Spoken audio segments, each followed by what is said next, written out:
श्री राघवेंद्राय नमः। आप इन तस्वीरों को देख लीजिए। ये तस्वीरें न नई हैं न आपको नई लगनी चाहिए। एक बार एक भुला हुआ राही एक मंजिल की तरफ चलता है और वहाँ एक जगह ठहर जाता है। उसे ये लगता है कि ये मेरी मंजिल है, लेकिन कुछ दिनों के बाद उसे लगता है कि मैं जहाँ ठहरा हुआ हूँ वो मेरी मंजिल नहीं है। उसको छोड़ करके फिर आगे जाता है। अब पुनः और एक जगह रुकता है, कहता है नहीं नहीं, अब तो मेरी मंजिल यही है। वहाँ भी कुछ दिनों तक रुकता है, लेकिन कहता है कि नहीं नहीं नहीं, ये मेरी मंजिल नहीं है। मेरी मंजिल तो वो थी जहाँ से मैं चला, जिसको मैं छोड़ के आया हूँ। पुनः वहाँ आता है, फिर रुकता है, कहता है नहीं, ये मेरी मंजिल नहीं है। और फिर वहाँ जाता है जहाँ से वो आया था। अब फिर पुनः वहाँ से यहाँ आता है। ये भ्रम की स्थिति है। ये एक मानसिक रोग है। जब आदमी अपने सोचावट में, अपने डिटर्मिनेशन में संकल्प का अभाव पाता है और एक खास उद्देश्य के प्राप्ति के लिए बहाने बना बना करके उसी के इर्द गिर्द घूमते रहता है। ये है श्रीमान नीतीश कुमार।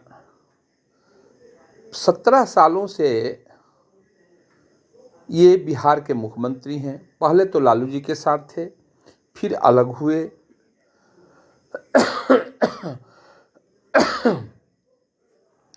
फिर लालू जी के साथ गए और पुनः फिर भाजपा में आए।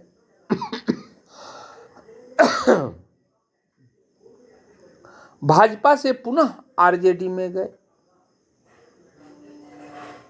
आरजेडी के बाद पुनः ये बीजेपी में आए और बीजेपी में आने के बाद ये पुनः,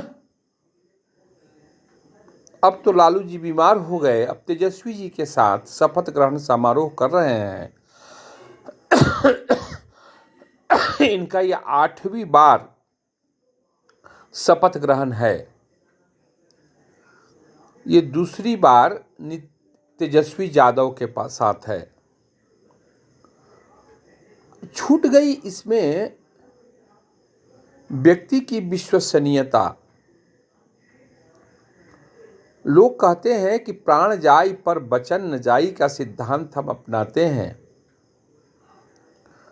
किन किन शब्दों से नहीं लालू जी ने इनको अलंकृत किया। कहा कि ऋणविहीन नेता है, इसके पेट में दांत है, ये पलटू राम है।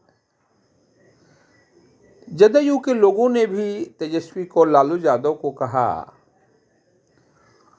और लेकिन सत्ता सुख ही एक ऐसा सुख है जिसे प्राप्त करने के लिए आदमी अपने सारे नैतिक मूल्यों का त्याग कर देता है और सत्ता सुख के लिए वह कुछ भी करने के लिए तैयार रहता है।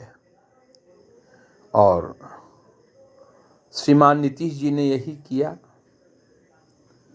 नीतीश जी को जो भी करना है करें, लेकिन इसमें पीस जाती है बिहार की जनता।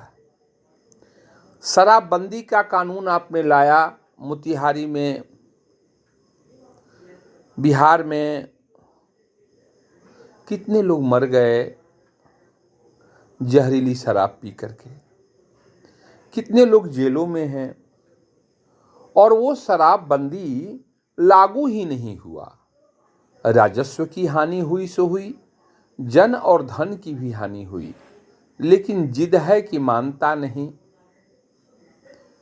और मगर नीतीश जी अपने निश्चय पे अड़े रहे। कभी 7 निश्चय, कौन कौन निश्चय बोलते हैं। आश्चर्य की बात है, एक धुरी पर भारतीय जनता पार्टी, दूसरी धुरी पर लालटेन, यानी एक धुरी पर कमल फूल, दूसरी धुरी पर लालटेन, और इनके पास विधायकों की संख्या मात्र 43।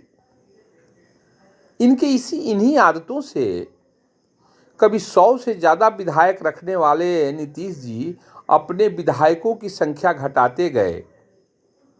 लेकिन समझदार तो बहुत ज़्यादा हैं। बहुत ज़्यादा समझदार होना भी शायद अच्छी बात नहीं है।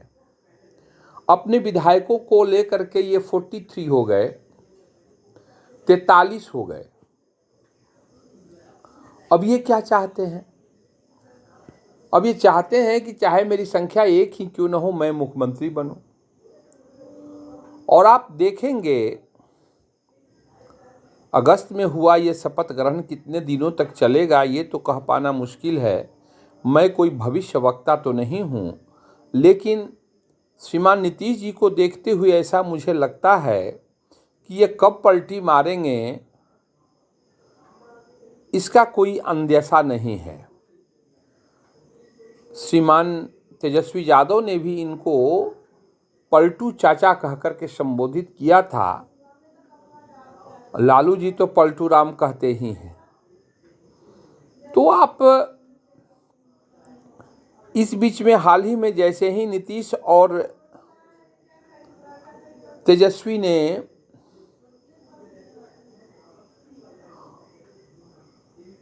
शपथ ग्रहण किया, वैसे ही बेतिया में पुजारी की गला काट दी गई। मुंगेर में 34 वर्षीय पत्रकार को सरेआम गोली मारी गई। जो लालू जी का जो राजद का, राष्ट्रीय जनता दल का जो चाल चेहरा चरित्र है, उसमें हत्या और मर्डर ये सब तो आम बातें हैं। तो भुगतना पड़ रहा है बिहार की जनता को। अब सबसे बड़े आश्चर्य की बात है, अब दलित की बात नहीं हो रही है। अब श्रीमान चिराग पासवान की चर्चा करना नीतीश जी मुनासिब नहीं समझते। वो कहते हैं कि चिराग पासवान पार्ट 1 था और श्रीमान RCP सिंह पार्ट 2 था, जिसके तहत हमको भारतीय जनता पार्टी कमजोर कर रही थी। ऐसा कुछ था या नहीं था, लेकिन लगता तो नहीं है। और इतना मजबूत व्यक्ति